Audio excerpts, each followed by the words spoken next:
About social justice and transition. Hi, I'll sort of start off. I mean, this talk, my work doesn't really look at sustainability or transition, and I'm coming at this as sort of activist, academic, and I'm trying to sort of bring the two together here to look at sort of recent PhD research and my own sort of involvement in different movements. So my place at the moment, I think, is quite relevant to these debates, and especially how we started the day, which was sort of talking about the sort of complexity of sustainability, that we all had very different ideas about what sustainability was. So at the moment I'm based sort of across two academic departments at Exeter. I'm based in geography and business school. Now both of the groups of people I'm involved with in each of those are looking at sustainability. So in one I have a group of academics, colleagues, who I talk to a lot, that involve people looking at the critical social science of climate change, I guess we'd say, and the physical geographers looking at modelling climate change, very different set of narratives about sustainability. And in the business school, I'm sort of in a department that is overseeing and administering the One Planet MBA, which has a very different take on sustainability and leadership. And it's actually sponsored by companies like Nokia, Syngenta, Coca-Cola, the World Wildlife Fund. So, you know, there's a lot of greenwash going on. But within all of this, it's like very complex debates. We've all got very different ways of looking at it. And so maybe a starting point is coming at someone who looks at geopolitics of climate change. There's a conversation I've been having with Neil Adger, who has just joined the geography department. I don't know if it's leading or is very involved in the IPCC forthcoming report looking at human security. And he gave a recent talk, and the human security element that they were looking at was very much to do with the future. It was looking forward, it was like anticipated outcomes of climate change. And it had no politics involved at all. So, because my problem, as someone who's more involved in the activist side, was that how can you look at these without bringing in politics? How can you look at it without embracing issues of social and climate justice? And so at the moment I think there's going to be some interesting conversations going on in the department how we bring these two together, and I think he's very open to these conversations. But another thing about the IPCC that was looking at the future is actually looking at things that are happening now, the sort of everyday struggles, and I suppose that's where I come into sort of these discussions. And a bit like Pete, I'm not sort of putting something forward as a done deal that I'm doing. It's more sort of discussion to open up questions. And I'm trying to not be too sort of academic here. Well, it's not something that I'm usually accused of anyway. Personally, how I got into the research that I ended up doing was through groups such as Climate Camp. And I think it's sort of timely to actually discuss how I came to be involved in Climate Camp, and maybe Kelvin will talk about his sort of links with them later, rather than the transition towns, because I live in Devon, I live quite close to Totnes, so a big transition town movement, as we've heard. Also transition town Exeter, we have a transition university, there's lots of groups around, and I did start getting involved with them, but to me it just wasn't quite doing enough on the political side, and I know that's sort of well-known critique now, and sometimes I think that's a bit of an unfair critique, and especially if you live in rural areas like me and Kelvin, you tend to be involved in different groups, you're doing different things simultaneously. It's not a case of Climate Camp, the more political stuff, or transition towns. It's linking both, but it is important to me to make those links, and I did that through, was drawn to Climate Camp through the ideas of climate justice, and it was the issues of justice that I couldn't ignore in what was going on. I couldn't sort of keep on looking at things that were sort of technocratic or managerial or things of adaptation without thinking of the wider processes. And that's sort of where the translocal comes in. So academically, as working within sort of looking at the geopolitics, I was looking at alternative geopolitics, alternative spaces, visits that weren't sort of dominant and elite narratives, which have tended to be over the last few years, the elite geopolitical narrative has been dominated by the war on terror and climate change. So it's a sort of starting point with seeing how they're setting up the geographical imaginary.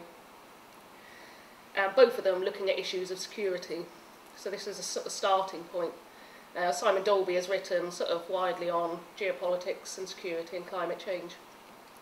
So a starting point is looking at his idea is that these are being framed very much as security of in here and out there. You know, climate change is like, what is a threat? It's, you know, people have framed this as migration, climate migrants, pollution, and it always seems to be those out there, and then the big sort of Britain and America, Europe, you know, it's what is a threat to us, rather than sort of embracing those groups. So looking at an alternative geopolitics, my interest was in groups that are actually sort of troubling or queering this narrative that's going on. So it was looking around issues of insecurity, and that brings us to the everyday. So a lot of the groups I worked with, I did use climate camp within my research, but it was also a lot of groups across the global south, Latin America, as Pete's saying, a lot of things that are going on there just knock us out of the water, but we don't tend to discuss them very often over here. And I think it could be framed within sort of looking at this, looking at a shift from sort of radical to progressive, as Kelvin was talking earlier, the sort of prefigurative spaces, so maybe like progressive geopolitics, different spaces where things are happening, where discussions are being made. A future work that I'm looking at the moment is linked to this, and I could talk about it sort of at lunch or whatever, but that looks at the militarisation of climate change, and I think these things are very linked, especially if we start looking at justice, especially how the Americans are getting involved with writing reports on climate change. So anyway, so looking at the sort of social movements and the translocal spaces, I'll just give an overview of the groups I worked with.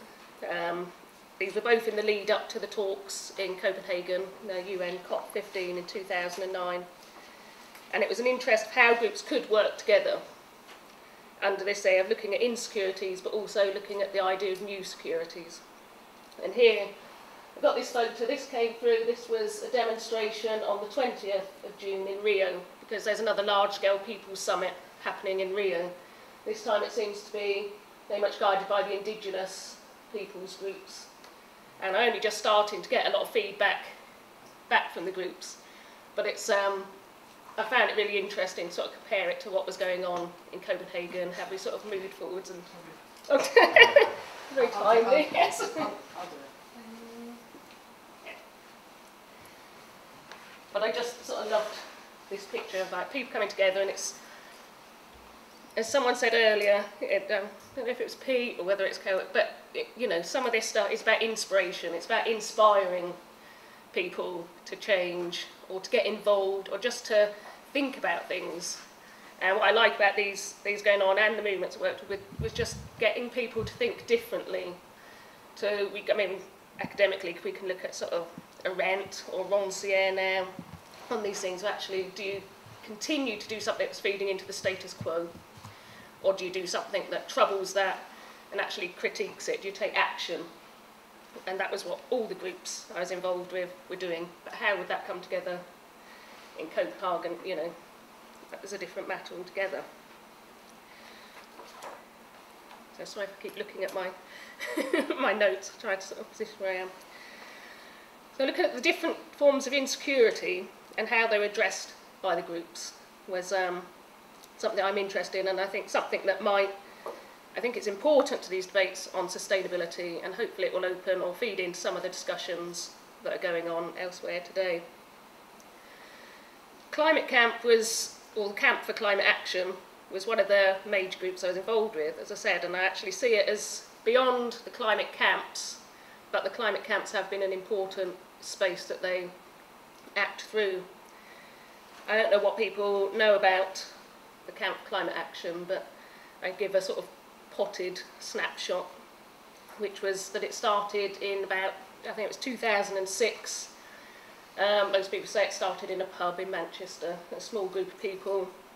We might sort of position it as activists who'd been involved in a lot of the sort of counter-summit mobilisations of the past, sort of involved with groups such as Dissent, but were maybe a bit disaffected by the fact that these big counter-summit things all came together, these big convergences, but it was always around the big summits, and there was very little in between. Yet when they did converge, there was like real sort of radical pedagogy going on, there was political action, there was experimenting with alternatives.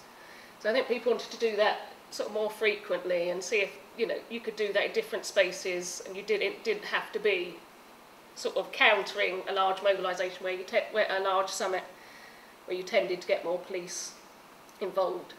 I don't think the police thing necessarily worked the way people thought over the years, but it certainly did provide a different space to the counter-summit convergences. So in 2006, the first climate camp took place at the Drax power plant, and they subsequently had them at Kingsnorth Power Station, Heathrow, the London G20, Blackheath Common, which was against the backdrop of Canary Wharf, and the final one that took place was in the gardens, the grounds of the RBS in Scotland.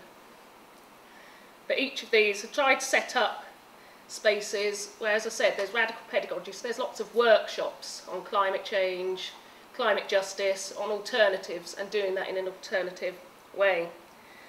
The organisation of Climate Camp has been through neighbourhoods within the camp, but also outside, and to me that was one of the most interesting things, of getting involved in the local neighbourhood scale and actually doing things locally. It tended to be on the more political, so it was protest oriented rather than setting up sort of maybe long-term meaningful relationships that sort of Pete's work in Liverpool has been doing. And they brought this around to insecurities through a number of levels, whether this was the local or whether it was actually through the camps. So we had the Mains Hill camp, which I think was maybe archetypal of the translocal spaces and sort of thinking about, which was to work with a local community that had been fighting open cast mining, and Merthyr Tydfil also, there was a camp there. But the local community weren't actually fighting it on issues of climate change or issues of sustainability. It was very direct, everyday struggles that we're facing, which were about health, high levels of cancer in the area, and that linked both Mains Hill and Merthyr Tydfil.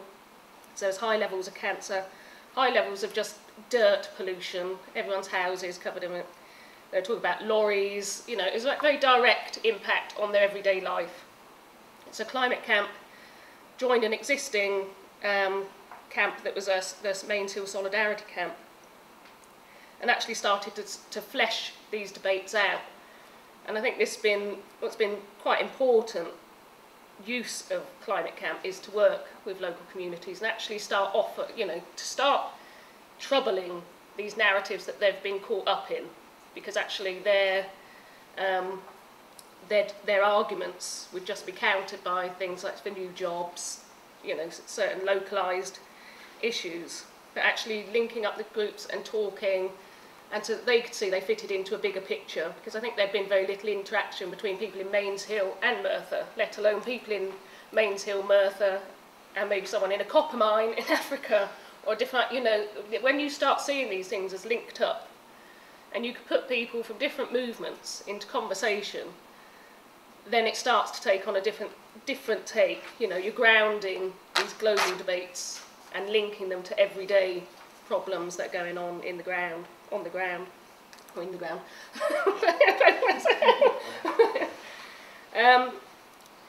So then Climate Camp actually started to become linked with social movements in other places, in other parts of the world, which I don't think they had necessarily seen themselves as before, and I don't think they tend to get linked.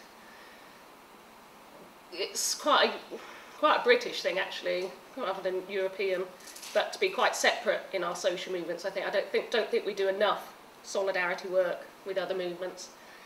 I think Copenhagen sort of probably showed why we don't, in a way, because it's very, very difficult.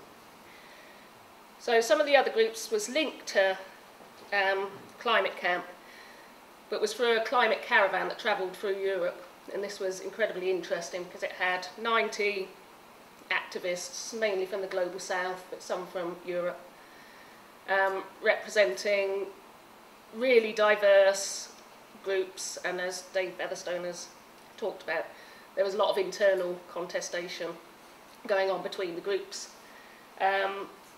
which made it very difficult. But it made it difficult because the organisers tend to just try and brush these under the carpet in a way, rather than actually flesh them out, which I think people were doing personally, because actually as the space moved through Europe and got to Copenhagen, there was more time to actually discuss this as activists, and we don't do this enough. I think we tend to ignore troublesome things like gender, which is quite a big issue, like hierarchy.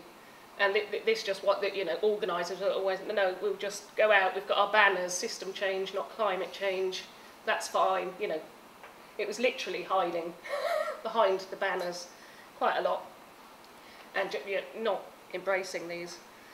But the insecurities that were being brought forward by the groups did share a lot of similarities, especially with Mainshill, and through Europe.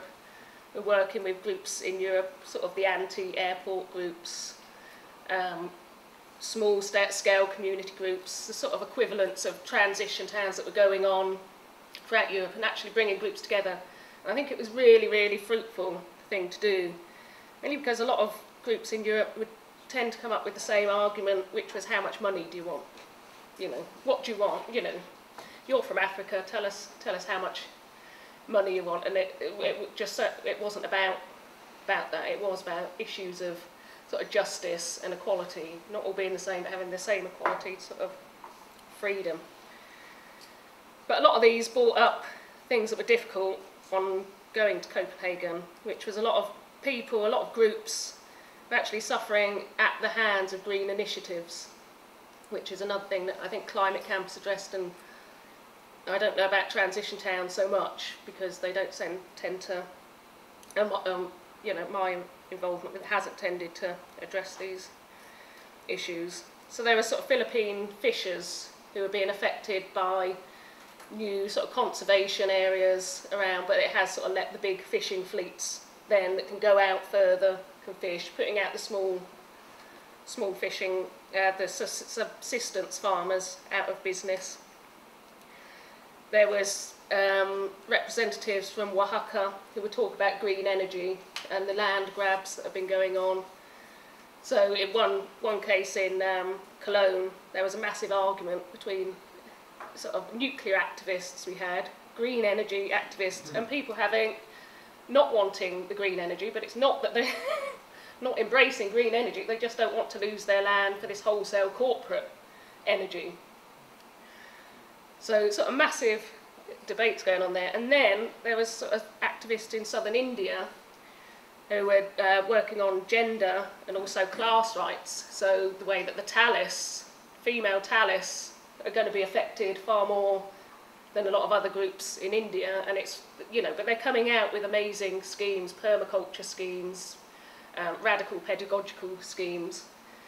So that was sort of trying to bring these together under a banner of climate justice was sort of working as it sort of rolled on to Copenhagen. It was sort of, you could see how things were going to shape out. And I think anyone who went to the Klima Forum, which was a big alternative conference, a summit in Copenhagen, would know that, again, if we all had different views on sustainability today, I think that was a case of probably 2,000 conference sessions, each with a different take on sustainability and transition. And so I think sort of I'm not sure, I've sort of lost track of how long I'm talking to. Oh, that's brilliant. So I think a talk about just trying to find these spaces, and whatever scale this is on, and it needs to be, I think, across the scales, is these spaces for new securities, new solidarities with activists across the world, new spaces, whether that's in the transition towns. I don't think we can be, my argument with Rob that I've had when he's spoken in Exeter is that it can seem like localism rather than localisation sometimes. And, you know, and you have to accept that there's a big world out there. We need to make these connections. Globalisation is good. It's just the way that it's being done a lot of the time is bad. So I think the idea of new securities is quite interesting through linking up together and learning from the groups elsewhere, learning from the Talis women in southern India, learning from South America. It doesn't mean doing things the same. It's sort of acknowledging that maybe this time it shouldn't be Europe, America leading the way on things. Actually, we need to look at other groups. And I think these are discussions that probably weren't had so much with the European activists in Copenhagen or within Climate Camp. One of my sort of criticisms of them, that, you know, they tended to think that they've come up with these ideas and these sort of new ways of doing politics. So thinking about, especially Climate Camp, I know it sort of doesn't exist, or it might exist, or it's sort of, nobody's quite sure. Kelvin will fill us in. But what it did do was to sort of provide these spaces where it's experimented with, and these discussions of forming new securities. So I think this is this move sort of from radical to progressive, this idea of the prefigurative. So there is within the camps, what it did offer a space, and you know, very few people took part in the camps, even if they were quite big. There were sort of 3,000 people, you know, compared to the population on a whole, that's quite small. And people get a chance to use smoothie bikes, things like that. But it's that inspiration. It's just suddenly doing something different, and this sort of interaction of, you know, what Richard Day calls politics of the act, but also with a politics of demand. It's sort of bringing these two together, different ways of organising that are non-hierarchical, different ways of educating, different ways of learning, different ways of consuming, and different ways of doing, which I think is quite different to the transition towns, but also very necessary. And, you know, it was, you know, problematic, I think, that there wasn't more interaction going on between them. But anyway, I'll sort of bring it to a close, because, as I say, it's not like I want to bring anything sort of resolved around, but it was more to offer something perhaps a bit different to the discussions from a different way of looking at it. Thank you.